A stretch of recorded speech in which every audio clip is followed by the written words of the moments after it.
Hello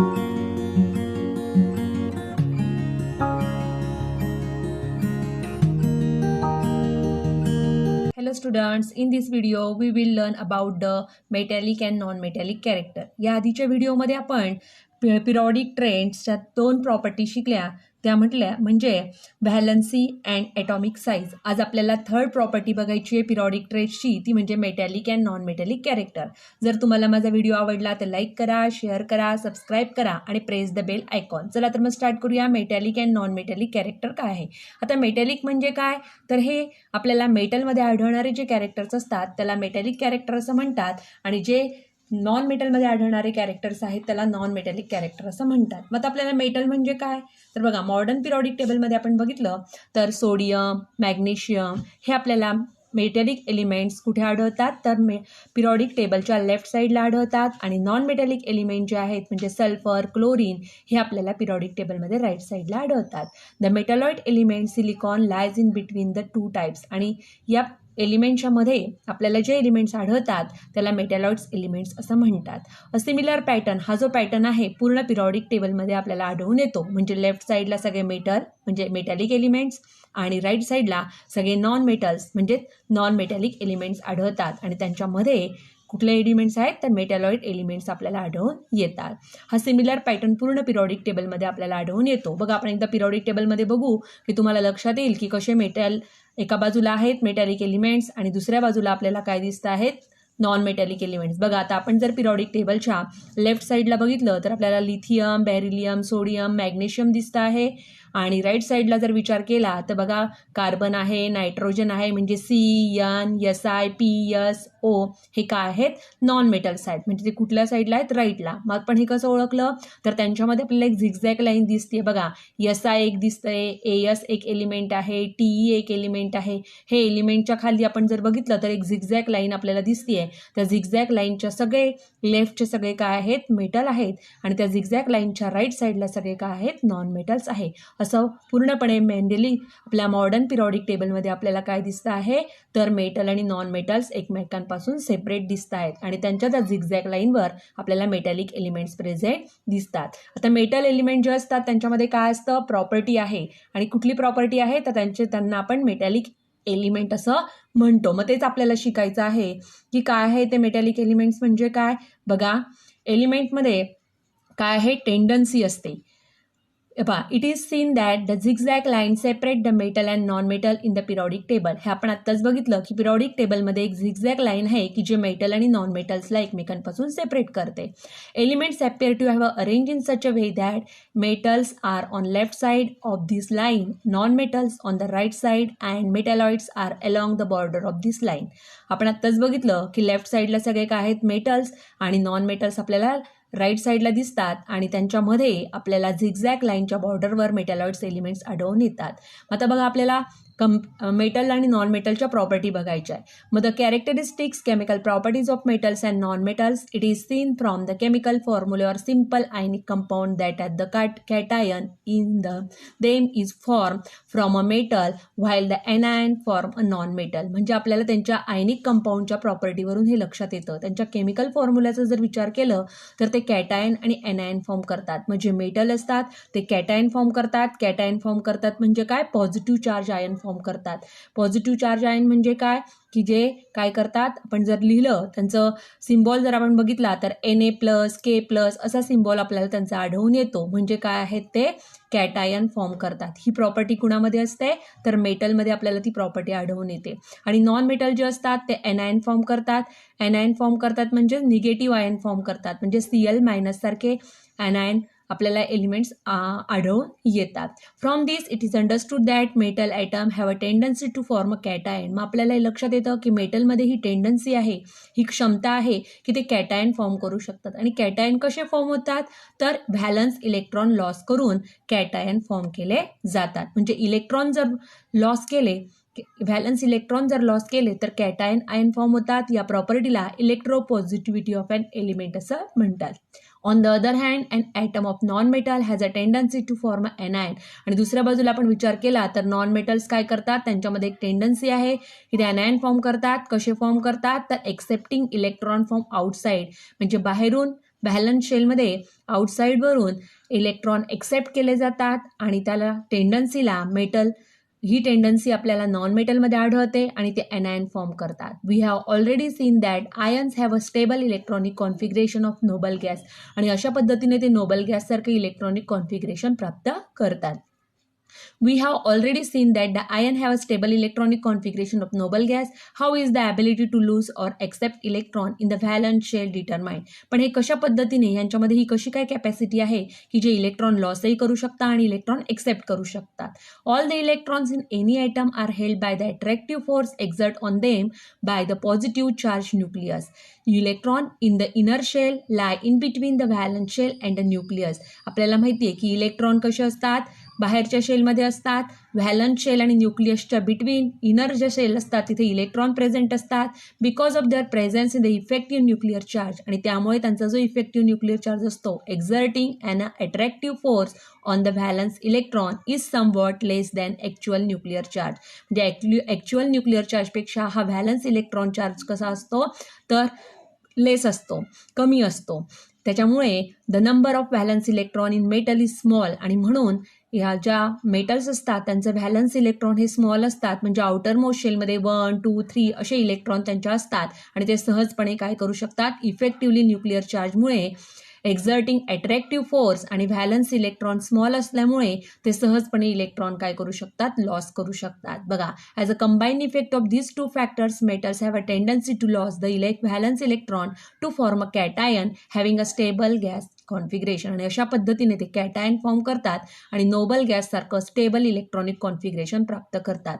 ही जी त्यांची tendency असते मेटलची त्याला इलेक्ट्रोपॉझिटिव्हिटी असं म्हणतात आणि त्यालाच metallic character of that element असं म्हटलं जातं. म्हणजे मेटल काय करतात इलेक्ट्रॉन लॉस करतात आणि इलेक्ट्रॉन कुठले लॉस करतात व्हॅलन्स इलेक्ट्रॉन सहजपणे लॉस करू शकतात आणि सहजपणे इलेक्ट्रॉन लॉस केल्यामुळे ते काय फॉर्म करतात कॅटायन फॉर्म करतात म्हणजे पॉझिटिव्ह आयन फॉर्म करतात आणि ही टेंडन्सी त्यांच्यामध्ये असते म्हणून त्याला इलेक्ट्रोपॉझिटिव्हिटी असं म्हणतात आणि त्याच एलिमेंटला आपण metallic character of that element असं म्हणतो. अशा पद्धतीने आपण मेटलचं बघितलं. आता नॉन मेटलचं बघूया काय आहे. The periodic trend in a metallic character of elements is clearly understood from their position in the modern periodic table. आता मॉडर्न पिरियॉडिक टेबलमध्ये आपण पोझिशन बघितली एलिमेंटची कशी आहे तर लेफ्ट साईडला मेटल आहेत, राईट साईडला आपल्याला नॉन मेटल्स आढळतात आणि त्यांच्या बिटवीन आपल्याला मेटॅलॉइड्स एलिमेंट्स प्रेझेंट दिसतात. Let us first consider the metallic character of elements belonging to the same group. आता एका ग्रुपमध्ये येणाऱ्या एलिमेंटच्या मेटॅलिक कॅरेक्टरचा जर आपण विचार केला तर काय दिसतं बघा. While going down a group a new shell get added resulting in an increase in the distance between the nucleus and the valence electron. आपण जर विचार केला ग्रुपमध्ये, आता ग्रुप म्हणजे आपल्याला माहिती आहे फर्स्ट सेकंड असे 18 ग्रुप आपल्याला मॉडर्न पिरियॉडिक टेबलमध्ये आढळून येतात आणि प्रत्येक वेळेस ग्रुपमध्ये आपण वरून जेव्हा खाली जातो तेव्हा आपल्याला न्यू शेल आपल्याला त्याच्यामध्ये ॲड झालेली दिसते आणि त्यामुळे काय होतं न्यूक्लियसचं आणि व्हॅलन्स इलेक्ट्रॉनचं डिस्टन्स जे असतं ते वाढलेलं दिसतं. This result in lowering the effective nuclear charge आणि त्यामुळे त्याचा जो इफेक्टिव्ह न्यूक्लिअर चार्ज आहे तो काय होतो कमी होतो and thereby lowering the attractive force on the valence electron आणि जो अट्रॅक्टिव्ह फोर्स असतो व्हॅलन्स इलेक्ट्रॉनवरचा तोही कमी झालेला असतो. The tendency of atom to loss electron increases आणि त्यामुळे हे इलेक्ट्रॉन काय करू शकतात सहजपणे लॉस करू शकतात. To loss electron increases and अशा पद्धतीने ते काय करतात इलेक्ट्रॉन लॉस करतात मोठ्या प्रमाणामध्ये. Therefore the resulting cation has a special stability आणि मग कॅटायनमध्ये स्टॅबिलिटी आहे की due to this the tendency of a atom to loss electron increases further the metallic character of an atom is its tendency to loss electron आणि अशा पद्धतीने metallic character of ॲटमची tendency आहे की ते सहजपणे इलेक्ट्रॉन काय करतात लॉस करतात. Therefore the following trend is observe. मग आपल्याला कुठला ट्रेड याच्यामध्ये दिसतो तर the metallic character of element increases while going down the group. जेव्हा जेव्हा आपण ग्रुपमध्ये भरून खाली जातो तेव्हा मेटॅलिक कॅरेक्टर एलिमेंटची आपल्याला इन्क्रीज झालेली दिसते. काय इन्क्रीज झालेली दिसते तर त्याच्यामध्ये न्यू शेल्स ॲडेड होतात आणि त्याचा रिझल्ट म्हणून काय होतं तर distance between nucleus and valence electron increase होतं. त्यामुळे इफेक्टिव्ह न्यूक्लिअर चार्ज जो होतो तो लोअर होतो आणि lowering attractive force on valence electron आणि त्यामुळे metallic character of element increases while going down the group. अशा पद्धतीने ग्रुपमध्ये आपण खाली जाताना काय होतं तर मेटॅलिक कॅरेक्टर आपल्याला इन्क्रीज झालेलं दिसतं. आता बघा आपण ग्रुपचं बघितलं तर आपल्याला पिरियडचं बघायचं आहे. While going from left to right within a period the outermost shell remain the same. आता आपण पिरियडमध्ये जर विचार केला तर काय दिसतं, तर आउटर मोस्ट शेल आपल्याला सेम दिसते आणि त्याच्यामध्ये फक्त काय होतं, लेफ्टकडनं राईटकडे पिरियडमध्ये जाताना outermost shell remain the same, म्हणजे शेल नंबर आपल्याला चेंज झालेला दिसत नाही, तो सगळ्यांमध्ये आपल्याला सारखा दिसतो. The positive charge on the nucleus goes on increasing while the atomic radius goes on decreasing, thus the effective nuclear charge goes on increasing. मग त्याचा परिणाम म्हणून काय होतो की पॉझिटिव्ह चार्ज जो न्यूक्लियसचा असतो तो वाढतो, ॲटॉमिक रेडियस जी असते ती डिक्रीज होते. While the atomic radius goes on decreasing and thus the effective nuclear charge goes on increasing. आणि त्यामुळे जो न्यूक्लिअर चार्ज असतो तो इफेक्टिव्हली न्यूक्लिअर चार्ज काय होत जातो, वाढत जातो. आणि त्याचा परिणाम म्हणून the tendency of atom loss valence electron decreases within a period from left to right. आणि त्याचा परिणाम म्हणून व्हॅलन्स इलेक्ट्रॉन लॉस करण्याची जी कॅपॅसिटी आहे ती काय होते, पिरियडमध्ये लेफ्ट टू राईट जाताना कमी होते.